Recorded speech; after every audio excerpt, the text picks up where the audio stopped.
بالنسبة للنهج المركزي حاليا معناها ثم انتظار على أساس أنه يتم الدستور ثم نبدأ في اللامركزية. ولكن عم نعطيك حاجة اللي نطلب من سيادتكم الكل في ألمانيا تشاركونا معنا، تشاركونا فيها.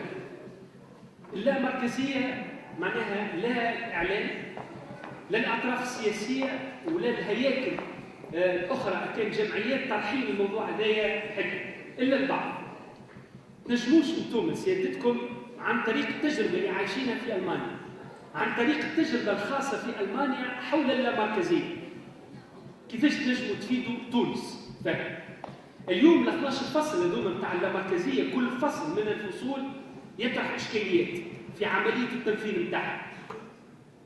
اليوم السؤال المطروح شنو هي الجزء من الجباية اللي أنت تخليها على مستوى محلي وشنو الجزء اللي أنت ترفعه على مستوى وطني. كيفاش تقسم الموارد الجبائية بين موارد ذاتية للمحليات وموارد وطنية اللي يقع توزيعها على مستوى وطني.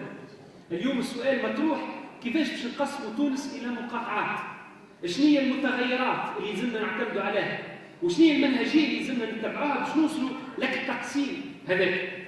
اليوم السؤال المطروح شنو هي المجالات نتاع النشاط اللي كانت الدولة مسؤولة عليها واليوم يلزمك تعطيها للمنتخب المحلي. معناها ثم مسؤوليات في الصحة ولا مسؤوليات في الثقافة، مسؤوليات في التربية. اليوم ثم برشا تجارب نتاع بلدان اللي يجي للجامعة ويعطيه الجانب المحلي، اخويا انت تولى بالجامعة نتاعك تتصرف فيها كما تحب وحط البرامج اللي تحب عليها واعمل الانتداب اللي تحب عليه. معناها السؤال المطروح ما هي المسؤوليات التي تبقى على مستوى مركزي وما هي المسؤوليات التي سوف تعطى الى الجانب المحلي.